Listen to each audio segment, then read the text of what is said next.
ഈശോ മിശിഹായ്ക്ക് സ്തുതിയായിരിക്കട്ടെ. ഞാൻ മാണിപ്പറമ്പിലച്ചൻ. ശൂനായ നോമ്പ് 3-ാം ദിവസം. ശൂനായ മറിയത്തിന്റെ വാങ്ങിപ്പ്, സ്ഥലം മാറ്റം അഥവാ സ്വർഗസംവഹനം.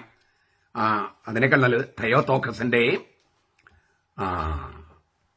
ഡൊർമീഷൻ, നിദ്ര, നിത്യനിദ്ര. തെയോത്തോക്കസ് നമ്മൾ ആദ്യത്തെ ദിവസം കണ്ടതാണ്. ആ തിരുനാളിന് ഒരുക്കമായിട്ടുള്ള മറിയത്തിന്റെ സ്വർഗസംവഹനം അഥവാ മോക്ഷക്കരേറ്റം എന്നൊക്കെ വിളിക്കുന്ന തെയോത്തോക്കോസിന്റെ നിത്യനിദ്ര എന്ന് വിളിക്കുന്ന, അല്ലെങ്കിൽ തെയോത്തോക്കോസ് ഈ ലോകത്തും വാങ്ങി വിടവാങ്ങി അങ്ങേ ലോകത്തേക്ക് ഉടലോടെ പോയ, ആത്മശരീരം പോയ ആ തിരുനാളിന് ഒരുക്കമായിട്ടുള്ള നോമ്പ്, ശൂനായ നോമ്പിന്റെ 3-ാം ദിവസം.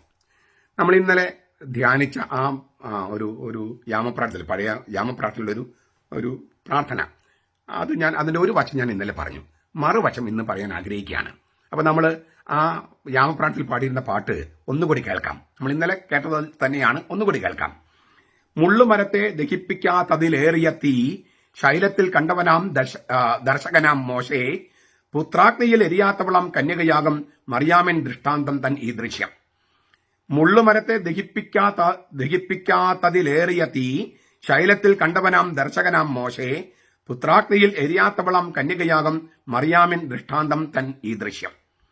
നമ്മൾ ഇന്നലെ കണ്ടു ഈ പഴയ നിയമത്തിലെ കത്തുന്ന മുൾപ്പടർപ്പുമായി ബന്ധപ്പെട്ട് മറിയത്തമ്മിൽ നമ്മൾ ഇന്നലെ കണ്ടു. മറിയത്തിന്റെ കന്യകാത്വം ഇല്ലേ, പുത്രൻ ദൈവം തന്നെയായ പുത്രൻ വന്നിട്ടും അത് എരിഞ്ഞു പോകാതെ കന്യകാത്വം നിലനിർത്തിക്കൊണ്ട് തന്നെ അവള് പുത്രനെ ഗർഭം ധരിച്ച കാര്യമൊക്കെ നമ്മൾ ഇന്നലെ സൂചിപ്പിച്ചു. നമുക്ക് ഇന്ന് അതിന്റെ മറ്റൊരു, ഈ പുത്രാഗ്നിയിൽ എരിയാത്തവളാം എന്നുള്ളതിന് മറ്റൊരു അർത്ഥം കൂടിയുണ്ട്. അത് നമ്മളെ നേരിട്ട് ബാധിക്കുന്നതാണ്. അതുകൊണ്ട് നമുക്ക് ചിന്തിക്കാം. ആദ്യ മനുഷ്യനായ ആദം പാപം ചെയ്തു. അത് മനുഷ്യവംശത്തെ ആകെ ബാധിച്ചു. റോമാലേഖനം 5:12 പൗലോസ് പറയുന്നുണ്ട്, ഒരു മനുഷ്യനാൽ പാപവും പാപത്താൽ മരണവും ലോകത്തിൽ കടന്നു. അപ്രകാരം എല്ലാവരും പാപം ചെയ്യുകയാൽ മരണം സകല മനുഷ്യരിലേക്കും കടന്നിരിക്കുന്നു. ആദ്യ മനുഷ്യൻ എന്ന് പറയുന്ന ആദാം മറ്റെല്ലാ മനുഷ്യർക്കും മാനദണ്ഡമായിരുന്നു. ആദ്യ മനുഷ്യൻ മറ്റെല്ലാവർക്കും മാനദണ്ഡമായിരുന്നു. എന്താണ് മാനദണ്ഡം എന്ന് പറഞ്ഞാൽ, ഞാൻ എളുപ്പത്തിൽ ഒരു ഉദാഹരണം പറയാം. ഈ മനുഷ്യന്റെ ഉത്ഭവത്തെക്കുറിച്ച് പരിണാമ സിദ്ധാന്തമാണ് ശാസ്ത്രം പഠിപ്പിക്കുന്നത്. അതൊരു സിദ്ധാന്തം മാത്രമാണ്, തെളിയിക്കപ്പെട്ടിട്ടില്ല. നമ്മൾ വിശ്വാസികൾക്ക് അത് അത്ര സ്വീകാര്യവുമല്ല. എങ്കിലും കുറെ പേർ അത് വിശ്വസിക്കുന്നുണ്ട്, യൂണിവേഴ്സിറ്റി പഠിപ്പിക്കുന്നുണ്ട്. അപ്പൊ അവർക്ക് വേണ്ടി അവർ ഉപയോഗിക്കുന്ന ഒരു ഉദാഹരണം നമുക്ക് പറയാം. വിശ്വാസികൾക്ക് അത്ര ആവശ്യമുള്ളതല്ല, പക്ഷെ നമുക്ക് വിശ്വാസത്തെ പഠിപ്പിക്കാൻ അത് ഉപയോഗിക്കുമെങ്കിൽ അതിൽ തെറ്റില്ലല്ലോ. ഈ പരിണാമ സിദ്ധാന്തം അനുസരിച്ച് ആദ്യ മനുഷ്യന്റെ അപ്പൻ ആരായിരുന്നു? പരിണാമ സിദ്ധാന്തം അനുസരിച്ച് ആദ്യത്തെ മനുഷ്യന്റെ അപ്പൻ നമുക്കൊന്നുകൂടി വ്യക്തമാക്കാം. പരിണാമ സിദ്ധാന്തം എന്ന് പറഞ്ഞ ശാസ്ത്രീയ സിദ്ധാന്തം അനുസരിച്ച് ആദ്യത്തെ മനുഷ്യന് മാനുഷിക പിതാവ് ഉണ്ടായിരുന്നോ? ആദ്യത്തെ മനുഷ്യന് മാനുഷിക പിതാവ് ഉണ്ടായിരുന്നോ? ഇല്ല. അപ്പൊ ആദ്യത്തെ മനുഷ്യന് ശാസ്ത്രം അനുസരിച്ച് മാനുഷിക പിതാവില്ല, പക്ഷെ അദ്ദേഹത്തിന്റെ മക്കളൊക്കെ മനുഷ്യരാണ്. ആദ്യ മനുഷ്യന് ശാസ്ത്രം അനുസരിച്ച് മാനുഷിക പിതാവില്ല ആദ്യത്തെ മനുഷ്യന്, പക്ഷെ അദ്ദേഹത്തിന്റെ മക്കളെല്ലാം മനുഷ്യരാണ്, മനുഷ്യരാകാൻ തുടങ്ങിയിരിക്കുന്നു. അപ്പോൾ ആദ്യ മനുഷ്യൻ ഒരു മാനദണ്ഡമാണ്. അവന് മാനുഷിക പിതാവില്ല, പക്ഷെ അവന്റെ മക്കളൊക്കെ മനുഷ്യരാണ്. അപ്പൊ ആദ്യ മനുഷ്യൻ ഒരു മാനദണ്ഡമാണ്. ഇതിനാണ് ഒരു മാനദണ്ഡത്തിന്റെ ഒരു ഉദാഹരണമാണ്, നല്ല ഉദാഹരണമാണിത്. ഈ ഉദാഹരണം നമുക്ക് അവസാനത്തെ മനുഷ്യൻ അപ്ലൈ ചെയ്ത് നോക്കിയാൽ, അവസാനത്തെ മനുഷ്യൻ ആരാണ്? 1 കൊരിന്തോസ് 15:45-48. അവസാനത്തെ മനുഷ്യൻ, അവസാനത്തെ ആദാം യേശുക്രിസ്തു. എന്തുകൊണ്ട് അവൻ അവസാനത്തെ എന്ന് പറയണേ? ഈ എസ്കാത്തോസ് എന്ന വാക്കിന് എല്ലാം തികഞ്ഞ മനുഷ്യൻ, മാതൃകാ മനുഷ്യൻ എന്നൊക്കെ തർജ്ജമ ചെയ്യാം. ദൈവം മനുഷ്യനായ ആളാണ് അവൻ. അപ്പോ ദൈവം ആദിയും അന്തവുമാണ്, ആദ്യത്തിലും അവസാനത്തിലുമാണ്. അവസാനത്തവൻ മധ്യത്തിലേക്ക് വന്നിരിക്കുന്നു, നടുവിലേക്ക് വന്നിരിക്കുന്നു. അതുകൊണ്ടാണ് അവസാനത്തെ മനുഷ്യൻ എന്ന് ക്രിസ്തുവിനെ വിളിക്കുന്നത് പൗലോസ്ലീഹ. ഈ അവസാനത്തെ മനുഷ്യൻ, ആദ്യത്തെ മനുഷ്യന് മാനുഷിക പിതാവില്ല, അവസാനത്തെ മനുഷ്യന് മാനുഷിക പിതാവുണ്ടോ? ഇല്ല. അവൻ പരിശുദ്ധാത്മാവിനാൽ കന്യകയായ മറിയത്തിന്റെ ഗർഭത്തിൽ വന്നു. അപ്പോൾ ആദ്യത്തെ മനുഷ്യനും അവസാനത്തെ മനുഷ്യനും മറ്റെല്ലാ മനുഷ്യർക്കും മാനദണ്ഡമാണ്. ആദ്യത്തെ മനുഷ്യൻ പാപത്തിനും ദൈവച്ഛായ എന്ന് പറഞ്ഞാലും പാപത്തിന് മാനദണ്ഡമായി. അവസാനത്തെ മനുഷ്യൻ കൃപയ്ക്ക് മാനദണ്ഡമായി. അപ്പൊ അവരെടുക്കുന്ന തീരുമാനം മറ്റെല്ലാവരും ബാധിക്കുമെന്നർത്ഥം. അതിനാണ് ഈ മാനദണ്ഡം എന്ന് പറയണേ. ആദ്യത്തെ മനുഷ്യന്റെ തീരുമാനം അവന്റെ വംശത്തിൽ പിറക്കുന്ന എല്ലാവരെയും ബാധിക്കുന്നു. ക്രിസ്തു എടുക്കുന്ന തീരുമാനം ക്രിസ്തുവിനോട് ബന്ധപ്പെട്ടിരിക്കുന്ന സകലരെയും ബാധിക്കുന്നു. ഇതിനെയാണ് ഈ മാനദണ്ഡം എന്ന് പറയണേ. അപ്പോ ഒരു കാര്യം കൂടി ചോദിക്കുക ഈ സമയത്ത്.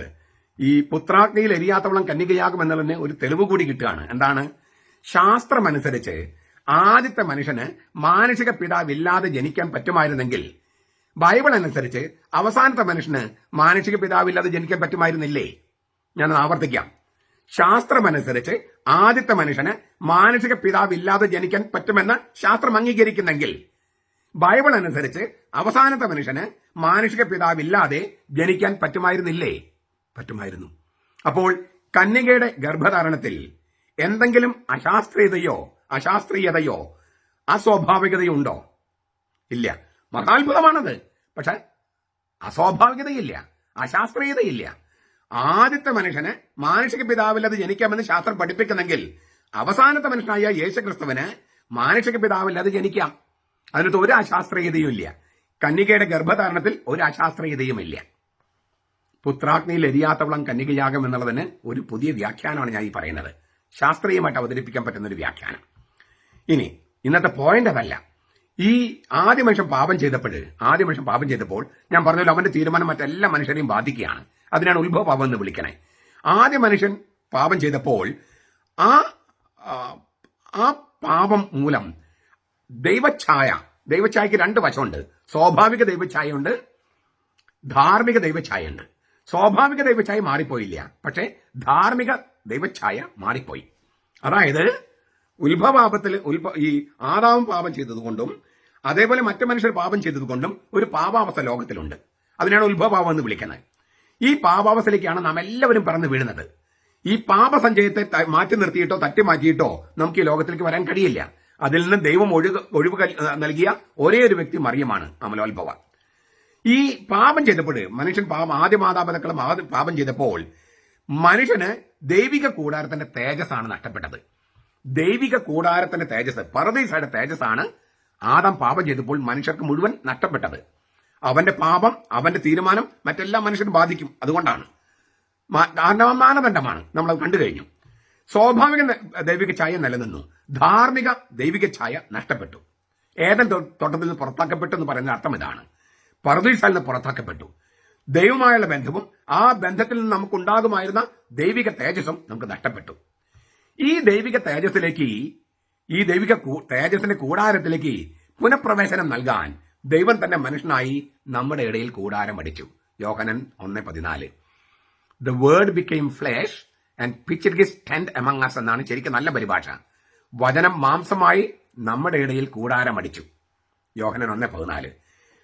തന്റെ ദൈവിക തേജസ്സിലേക്ക് മനുഷ്യ മക്കൾക്ക് പുനഃപ്രവേശനം നൽകാൻ ദൈവം മനുഷ്യനായി നമ്മുടെ ഇടയിൽ കൂടാരം അടിച്ചു. എന്ന് വെച്ചാൽ കേടുപാട് വന്ന മനുഷ്യവംശം എന്ന നമ്മുടെ കൂടാരത്തെ നിത്യകൂടാരത്തിലേക്ക്, പറുദീസയിലേക്ക്, തേജസ്സിന്റെ നിത്യകൂടാരത്തിലേക്ക് പുനഃപ്രവേശനം നൽകാൻ ദൈവം തന്നെ മനുഷ്യനായി ഭൂമിയിലേക്ക് വന്നു, നമ്മുടെ ഇടയിൽ കൂടാരം അടിച്ചു. ഈ അന്ന് സംഭവിച്ചതാണ് ഈ മനുഷ്യാവതാരം, ഈ കൂടാരമടിക്കല്. ആ ചരിത്ര സംഭവം എന്ന രഹസ്യത്തിലേക്ക്, വീണ്ടെടുപ്പിലേക്ക്, രക്ഷാപദ്ധതിയിലേക്ക് ഇന്ന് നമുക്ക് എങ്ങനെ പ്രവേശിക്കാനാകും? അന്ന് ചരിത്രത്തിൽ സംഭവിച്ചത്, ഇന്ന് ആ രഹസ്യത്തിലേക്ക് നമുക്ക് എങ്ങനെ പങ്കെടുക്കാൻ പറ്റും? ആ രഹസ്യത്തില് എല്ലാ മനുഷ്യന്മാരിലും പ്രവേശിക്കണ്ടേ? ആ കാലത്തെ ആളുകൾ മാത്രം പോരല്ലോ. ഈശോ മനുഷ്യനായി ഭൂമിയിൽ ജീവിച്ച കാലത്തെ ആളുകൾക്ക് വേണ്ടി മാത്രമല്ലല്ലോ രക്ഷ, വീണ്ടെടുപ്പ്. നമ്മളെല്ലാവരും ആ വീണ്ടെടുപ്പിലേക്ക് പ്രവേശിക്കണം. എങ്ങനെ? നമുക്ക് ഭൂതകാലത്തിൽ മടങ്ങിപ്പോകാൻ പറ്റുമോ? ഇല്ല. ചരിത്രത്തിലേക്ക് മടങ്ങിപ്പോകാൻ പറ്റുമോ? ഇല്ല. അതേസമയം ചരിത്രത്തെ, ഭൂതകാലത്തെ വർത്തമാനത്തിൽ സന്നിഹിതമാക്കാൻ, ആവിഷ്കരിക്കാൻ കർത്താവിന് കഴിയും. അതിനുവേണ്ടി അവൻ സ്ഥാപിച്ചതിനെയാണ് കൂദാശ എന്ന് പറയുന്നത്. കൂദാശയുടെ മാത്രമേ നമുക്ക് ഈ രഹസ്യത്തിലേക്ക് കടക്കാൻ പറ്റൂ. ഭൂതകാലത്ത് നടന്ന, ചരിത്രത്തിൽ നടന്ന ആ രഹസ്യത്തിലേക്ക് ഇന്ന് നമുക്ക് നടക്കാൻ കഴിയുന്നത് കൂദാശയുടെ മാത്രമാണ്. എന്താണ് കൂദാശ? എളുപ്പത്തിൽ പറഞ്ഞാൽ തിരുവചനത്തിന് ജീവൻ വയ്ക്കുന്ന മണിക്കൂർ, തിരുവചനമാകുന്ന വിത്ത് പൊട്ടിമുളച്ച് ഫലം ചൂടുന്ന മണിക്കൂർ എന്ന് വേണേൽ പറയാം. ഖാദോഷ് എന്നാണ്, ഖാദോഷ് എന്നൊക്കെയാണ് ഹീബ്രുവില്. സുറിയാനിൽ കൂദാശ, പരിശുദ്ധന്റെ പ്രവൃത്തി, പവിത്ര പ്രവൃത്തി എന്നൊക്കെ അർത്ഥം. നമ്മൾ ഇന്നത്തെ ഒരു വീഡിയോയില്, ഈ ലിറ്റർജിയെ കുറിച്ചുള്ള വീഡിയോയിൽ ക്രിസ്തുവിന്റെ പ്രവൃത്തി എന്ന് ഞാൻ വ്യാഖ്യാനിച്ചിട്ടുണ്ട്. അപ്പൊ ഞാൻ കൂടുതൽ ഇവിടെ നൽകുന്നില്ല. പരിശുദ്ധന്റെ പ്രവൃത്തി, ഖാദോഷ്, ഖോദേശ്, കൂദാശ 500-ലധികം പ്രാവശ്യമാണ് പഴയ നിയമത്തിൽ ഈ ഖാദോഷ് അല്ലെങ്കിൽ ഖോദേശ് എന്ന വാക്ക് ഉപയോഗിച്ചിരിക്കുന്നത്. സുറിയാനി, കൂദാശ. ഭൂമിയിൽ ജീവിച്ച ഈശോയിലേക്ക്, ആ വചനം മാംസമായി നിത്യകൂടാരത്തിലേക്ക് നമുക്ക് ഇന്ന് കടക്കാൻ കഴിയുന്നത് ഈ കൂദാശയിലൂടെ മാത്രമാണ്. വിശുദ്ധ പവിത്ര പ്രവൃത്തി എന്ന് പറയുന്ന ക്രിസ്തുവിന്റെ പ്രവൃത്തിയുടെ മാത്രമാണ്. അത് എങ്ങനെ സംഭവിക്കുന്ന കാര്യങ്ങളൊക്കെ ഞാൻ ഇന്നത്തെ വീഡിയോയിലും പറഞ്ഞിട്ടുള്ളത് ഞാൻ കൂതാശയുടെ ഒരു ഭാഗം മാത്രം പറയാം. വിശുദ്ധ കുർബാന നൽകുമ്പോൾ സീറോ മലങ്കര കത്തോലിക്ക സഭയില് വൈദികൻ പറയുന്ന മനോഹരമായ ഒരു വാക്കുണ്ട്. നമ്മുടെ ദൈവമായ മിശിഹായുടെ ശരീര രക്തങ്ങളാകുന്ന പാപപരിഹാരപ്രദമായ തീക്കട്ട സത്യവിശ്വാസിക്ക് നൽകപ്പെടുന്നു. ഇത് പറഞ്ഞിട്ടാണ് അച്ഛൻ ദിവ്യീകരണം കൊടുക്കുന്നത്. നമ്മുടെ ദൈവമായ മിശിഹായുടെ ശരീര രക്തങ്ങളാകുന്ന പാപപരിഹാരപ്രദമായ തീക്കട്ട സത്യവിശ്വാസിക്ക് നൽകപ്പെടുന്നു. തീക്കട്ട പുത്രാഗ്നിയാൽ എന്ന വാക്കിന്റെ നമ്മൾ ചർച്ച ചെയ്യാൻ വേണ്ടി നമ്മൾ പറഞ്ഞു വന്നു കേട്ടോ. തീക്കട്ട ഏതാണ് തീക്കട്ട? പെട്ടെന്ന് നമ്മുടെ മനസ്സിലേക്ക് വരുന്നത് യെശയ്യാ പ്രവാചകന്റെ പുസ്തകത്തിൽ 6-ാമത്തെ അധ്യായം 1 മുതൽ 7 വരെ വാക്യങ്ങളാണ്. കർത്താവ് ഉയർത്തപ്പെട്ടതും പൊക്കമുള്ളതുമായ ഒരു സിംഹാസനത്തിൽ ഉപവിഷ്ടനായിരിക്കും ഞാൻ കണ്ടു. അവിടുത്തെ വസ്ത്രാഞ്ചലം രാജമന്ദിരം മുഴുവൻ നിറഞ്ഞു നിന്നു. സെറാഫുകൾ അവിടുത്തെ ചുറ്റും നിന്നു. അവയ്ക്ക് 6 ചിറകുകൾ ഉണ്ടായിരുന്നു. 2 ചിറകുകൾ കൊണ്ട് അവർ മുഖം മറച്ചു, 2 ചിറകുകൾ കൊണ്ട് പാദങ്ങൾ മറച്ചിരുന്നു, 2 ചിറകുകൾ കൊണ്ട് പറന്നു. ഒന്ന് മറ്റൊന്നിനോട് ഉദ്ഘോഷിച്ചു, സൈന്യങ്ങളുടെ യാഹ്വേ പരിശുദ്ധൻ പരിശുദ്ധൻ പരിശുദ്ധൻ, സർവ്വഭൂമിയും അവിടുത്തെ തേജസ് കൊണ്ട് നിറഞ്ഞിരിക്കുന്നു. ആർത്ത് വിളിക്കുന്ന അവയുടെ ശബ്ദഘോഷത്താൽ ഭൂമുഖത്തിന്റെ അടിസ്ഥാനങ്ങൾ കുലുങ്ങി, ആലയം ധൂമപൂരിതമാവുകയും ചെയ്തു. അപ്പോൾ ഞാൻ പറഞ്ഞു, അയ്യോ എനിക്ക് കഷ്ടം, ഞാൻ നശിച്ചു, ഞാൻ ശുദ്ധിയില്ലാത്ത അധരങ്ങളുള്ള മനുഷ്യനാണ്, അശുദ്ധമായ അധരങ്ങളുള്ള ജനത്തിന് നടുവിൽ വസിക്കുന്നവനുമാണ്. സൈന്യങ്ങളെ യാഹ്വേയായ രാജാവിനെ നയനങ്ങൾ ദർശിച്ചുവല്ലോ. അപ്പോൾ സെറാഫുകളിലൊന്ന് ബലിപീഠത്തിൽ നിന്ന് കൊടിൽ കൊണ്ട് ഒരു തീക്കനലെടുത്ത് എന്റെ കയ്യിൽ പിടിച്ചുകൊണ്ട് എന്റെ അടുക്കൽ പറന്നു വന്നു. അവനത് എന്റെ അധരങ്ങളെ സ്പർശിച്ചിട്ട് പറഞ്ഞു, ഇത് നിന്റെ അധരങ്ങളെ സ്പർശിച്ചിരിക്കുന്നു, നിന്റെ മാലിന്യം നീക്കപ്പെട്ടു, നിന്റെ പാപം മാറ്റപ്പെട്ടിരിക്കുന്നു. ഈ പ്രാർത്ഥന അച്ഛന്മാര് ഇത് കേൾക്കുന്നുണ്ടെങ്കിൽ, ഈ വീഡിയോ കേൾക്കുന്ന നിങ്ങൾക്ക് പെട്ടെന്ന് ഓർമ്മ വരുമല്ലോ. നിങ്ങൾ ഈ ബേമയിൽ നിന്നും മധുബഹയിലേക്ക് കയറി ചെന്നിട്ട് ഒരു കൂശാപ്പ പ്രാർത്ഥന ചൊല്ലും. 2ാമത്തെ കൂശാപ്പ പ്രാർത്ഥന എനിക്ക് തോന്നുന്നു ഇത് ഇല്ലേ. ബലിപീഠത്തിൽ ചെല്ലുമ്പോൾ നമ്മൾ പ്രാർത്ഥിക്കുന്നത്, എനിക്ക് ദുരിതം, ഞാൻ അസ്വസ്ഥനായിരിക്കുന്നു, കാരണം എന്റെ അധരങ്ങൾ അശുദ്ധമാണ്, അശുദ്ധമായ അധരങ്ങളുള്ളവരുടെ മധ്യ ഞാൻ വസിക്കുന്നു. ബലവാനും കർത്താവുമായ ദൈവത്തെ ഞാൻ കണ്ടു, ഇത് ദൈവത്തിന്റെ ഭവനമല്ലാതെ മറ്റൊന്നുമല്ല ഇല്ലേ എന്ന് പറഞ്ഞിട്ട് എങ്ങനെ പ്രാർത്ഥിക്കല്ലേ. അതായത് ദൈവത്തിന്റെ ആലയമാണത്, ദൈവത്തെ മുഖത്തോടും കാണുകയാണ്. അപ്പോൾ പാപാവസ്ഥയെക്കുറിച്ച് ഈ യേശയ്യാ പാപാവസ്ഥയെക്കുറിച്ച്, തന്റെ പാപാവസ്ഥയെക്കുറിച്ച് ബോധവാനായതുപോലെ പുരോഹിതൻ പാപാവസ്ഥയെക്കുറിച്ച് ബോധവാനാകാണ്. എന്നിട്ട് അവിടെ നിൽക്കാൻ അസ്വസ്ഥനായിട്ടാണ് തിരിഞ്ഞു നിന്ന് ജനങ്ങളോട് പറയുന്നത്, ഈ കുർബാനയുടെ കരങ്ങൾ വഴി പൂർത്തിയാക്കാൻ നിങ്ങൾ എനിക്ക് വേണ്ടി പ്രാർത്ഥിക്കുക, എനിക്കൊന്ന് ശക്തി തരും, എനിക്കിവിടെ നിൽക്കാൻ വയ്യ, ഞാൻ ദൈവത്തെ മുഖത്തോടും കാണുകയാണ്. അപ്പൊ ഇതുകൊണ്ടാണ് ഈ ദേവാലയം വീഡിയോ ഒക്കെ ഇട്ട് മറക്കണമെന്ന് പറയണേ. കാരണം സ്വർഗത്തിലേക്ക് പ്രവേശിക്കുകയാണ്, സ്വർഗത്തിലേക്ക് കടക്കുകയാണ് വൈദികൻ. ഈ ഭൂമി എന്ന് പറഞ്ഞ കൈക്കല, ജനങ്ങൾ നിൽക്കുന്ന സ്ഥലം, അതിന്റെ അവിടുന്ന് ഒരു ഉയർത്തപ്പെട്ട പീഠത്തിലാണ് ബേമ എന്ന് പറയണേ. അവിടെ നിന്നും അച്ഛൻ സ്വർഗത്തിലേക്ക് പോകുകയാണ്. സ്വർഗത്തിൽ ചെല്ലുമ്പോൾ ദൈവത്തിന്റെ ആലയത്തിൽ കടക്കുകയാണ്, ദൈവത്തെ മുഖത്തോടും കാണുകയാണ്. അപ്പൊ അച്ഛൻ ആകെ അസ്വസ്ഥനാകുകയാണ്. അപ്പോഴാണ് പറഞ്ഞ് ജനത്തോട് പറയുന്നത്, എനിക്ക് വേണ്ടി പ്രാർത്ഥിക്കുക, ഈ കുർബാനന്റെ കരങ്ങൾ വഴി പൂർത്തിയാക്കാൻ നിങ്ങൾ എനിക്ക് വേണ്ടി പ്രാർത്ഥിക്കൂ എന്നൊക്കെ പറയണേ. അപ്പോൾ ഇതേ ദർശനം തന്നെയാണ്. അപ്പം ഇങ്ങനെ യെശയ്യാ ആകെ വല്ലാതെ അസ്വസ്ഥനായപ്പോൾ സെറാഫുകളിലൊന്ന് കൊടില് കൊണ്ട് ഒരു തീക്കട്ടയെടുത്ത് അവന്റെ അധരങ്ങളെ സ്പർശിച്ചു. നമ്മൾ ഇന്നലെ കണ്ടു, കത്തുന്ന മുൾപ്പടർപ്പിൽ ദൈവം, തീക്കട്ട, കത്തുന്ന മുൾപ്പടർപ്പിലെ തീക്കട്ട ദൈവമാണ്. സെറാഫുകളിലൊന്ന് കൊടില് കൊണ്ട് ഈ തീക്കട്ടയെടുത്ത്, കത്തുന്ന മുൾപ്പ തീക്കട്ടയെടുത്ത് യെശയ്യായെ സ്പർശിച്ചു, അവന് ശുദ്ധമായി. ഈ യെശയ്യായുടെ പാപം കത്തിപ്പോയി, യെശയ്യ കത്തിപ്പോയില്ല. അതാണ് ദൈവത്തിന്റെ രീതി. ഇതാണ് കത്തുന്നു, എരിഞ്ഞു പോകുന്നില്ല. ആ മുൾപ്പടർപ്പ് നമ്മൾ ഇന്നലെ കണ്ടതാണ്. ഈ ദർശനം, ഈ യെശയ്യായുടെ ദർശനം യാഥാർത്ഥ്യമാകുകയാണ് കുർബാനയിൽ. ഇപ്പൊ സെറാഫിന് പകരം നിൽക്കുന്നത് വൈദികനാണ്. വൈദികൻ ഈ കത്തുന്ന മുൾപ്പടർപ്പായ ദൈവത്തെ എടുത്ത്, തീക്കട്ടയെടുത്ത് ഈ മനുഷ്യർക്ക് സത്യവിശ്വാസി കൊടുക്കുകയാണ്. സത്യവിശ്വാസിയുടെ ചുണ്ടുകളില് തീക്കട്ട സ്പർശിക്കുകയാണ്. സെറാഫുകളുടെ സ്ഥാനത്ത് വൈദികൻ നിന്ന് ഈ തീക്കട്ട. അപ്പോൾ നമ്മിലേക്ക് കർത്താവ് കടക്കുകയാണ്. മറിയത്തിന്റെ ഗർഭത്തിൽ കിടന്ന അതേ കർത്താവാണ്, നമ്മളിലേക്ക് വരുന്നത്. പുത്രാഗ്നിയാൽ എരിയാത്തവളം കന്യകയാകും മറിയം. പുത്രൻ അഗ്നിയാണ്, കത്തുന്ന മുൾപ്പടർപ്പാണ്, തീക്കട്ടയാണ്, എന്നിട്ടും എരിഞ്ഞു പോയില്ല കന്യകയായ മറിയം. ആ പുത്രൻ, അഗ്നിയായ പുത്രൻ, തീക്കട്ടയായ പുത്രൻ, കത്തുന്ന മുൾപ്പടർപ്പായ പുത്രൻ നമ്മുടെ ഉദരത്തിലേക്ക് വരുന്നു, ഹൃദയത്തിലേക്കല്ല. ഈ കുർബാന സ്വീകരിക്കുമ്പോൾ ഹൃദയത്തിൽ പോയാൽ ഉടനെ ആശുപത്രി കൊണ്ടുകൊണ്ടി വരും. ഉദരത്തിലേക്ക് പോകുന്നു. ഉദരത്തിൽ ചെന്നിട്ട് എന്താ സംഭവിക്കുന്നത്? നമ്മുടെ മാംസത്തിന്റെ മാംസവും രക്തത്തിന്റെ രക്തവുമായിട്ട് ഒന്നാകുന്നു. എന്നിട്ടും നമ്മൾ കത്തിപ്പോകുന്നില്ല, എരിഞ്ഞു പോകുന്നില്ല. പുത്രാഗ്നിയാൽ എരിയാത്തവളാം കന്യകയാകും മറിയമെന്ന് പറഞ്ഞത് ക്രിസ്ത്യാനികൾക്കും ബാധകമാകുകയാണ്. പുത്രാഗ്നിയാൽ എരിയാത്തവരാം ക്രിസ്ത്യാനി. പുത്രാഗ്നിയാൽ എരിയാത്തവരാം ക്രിസ്ത്യാനി. കന്യകയായ മറിയത്തിന്റെ ഗർഭത്തിൽ കിടന്ന അതേ കർത്താവ് ഇപ്പോൾ നമ്മുടെ ഉള്ളിലേക്ക് വരുന്നു, നമ്മുടെ ഉദരത്തിൽ കിടക്കുന്നു. എന്നിട്ട് നമ്മൾ എരിഞ്ഞു പോകുന്നില്ല. എന്തുകൊണ്ട് എരിഞ്ഞു പോകുന്നില്ല? മാമോദിസ സ്വീകരിക്കുമ്പോൾ നമ്മൾ പരിശുദ്ധാത്മാവിനാൽ വലയം ചെയ്യപ്പെടുകയാണ്. ക്രിസ്തുവിനെ ധരിക്കുവനെന്നാണ് പറയണേ, ഇല്ലേ? വസ്ത്രം ധരിക്കുന്ന പോലെ പരിശുദ്ധാത്മാവിനെ കൊണ്ട് പൊതിയാണ്. അപ്പോൾ നമ്മുടെ ശരീരം തന്നെ പരിശുദ്ധാത്മാവിന്റെ ആലയമാകും. പരിശുദ്ധാത്മാവിന്റെ ആലയമാകും നമ്മുടെ ശരീരം തന്നെ. കൊരിന്തോസ്യർക്ക് എഴുതിയ ലേഖനത്തിൽ പൗലോസ് അത് വളരെ വ്യക്തമായിട്ട് ആവിഷ്കരിച്ചിട്ടുണ്ട്.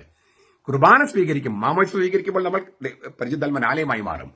കുർബാന സ്വീകരിക്കുമ്പോൾ നമ്മുടെ ഉദരം സക്രാരിയായിട്ട് മാറും. സഞ്ചരിക്കുന്ന, ജീവിക്കുന്ന സക്രാരി. പള്ളികളിലിരിക്കുന്ന ആ പെട്ടിയുണ്ടല്ലോ, അതിനേക്കാളും അതൊരു ഡൈനാമിക് അല്ലല്ലോ. അതൊരു ഡൈനാമിക് അല്ല, അതൊരു കാരാഗ്രഹമാണ്. സ്നേഹത്തിന്റെ കാരാഗ്രഹം. കർത്താവ് നമ്മളെ കാത്തിരിക്കുന്ന കാരാഗ്രഹമാണ്. ആ സക്രാരിയേക്കാൾ ജ്വലിക്കുന്ന, ഡൈനാമിക്കായ, സഞ്ചരിക്കുന്ന, ജീവിക്കുന്ന സക്രാരിയാണ് നമ്മുടെ ഉദരം. പുത്രാഗ്നിയാൽ എരിഞ്ഞു പോകാത്ത ക്രിസ്ത്യാനി. ഇത് കത്തോലിക്കർക്ക് മാത്രം, അല്ലെങ്കിൽ കത്തോലിക്ക പാരമ്പര്യമുള്ളവർക്ക് മാത്രമേ ചേരൂ കേട്ടോ. അതുകൊണ്ട് ശൂനായ നോമ്പും ഈ കത്തോലിക്ക പാരമ്പര്യമുള്ളവർക്കേ ചേരൂ. യഹോവ സാക്ഷികൾ, പെന്തക്കോസ്തുകാര്, ദൈവസഭക്കാര്, അങ്ങനെ കത്തോലിക്ക സഭ വിട്ടുപോയ ആളുകളൊക്കെ കത്തോലിക്ക സഭയ്ക്ക് തിരിച്ചു വരിക. അപ്പോൾ പുത്രാഗ്നിയാൽ എരിയാത്തവനാം ക്രിസ്ത്യാനി എന്നത് നിങ്ങൾക്കും ചേരും, നിങ്ങൾക്കും സാധിക്കും. നമ്മുടെ കർത്താവ് യേശു മിശിഹായുടെ കൃപയും പിതാവായ ദൈവത്തിന്റെ സ്നേഹവും പരിശുദ്ധാത്മാവിന്റെ സഹവാസവും നാം എല്ലാവരോടും കൂടി ഉണ്ടായിരിക്കട്ടെ, ഇപ്പോഴും എപ്പോഴും എന്നേക്കും. ആമേൻ.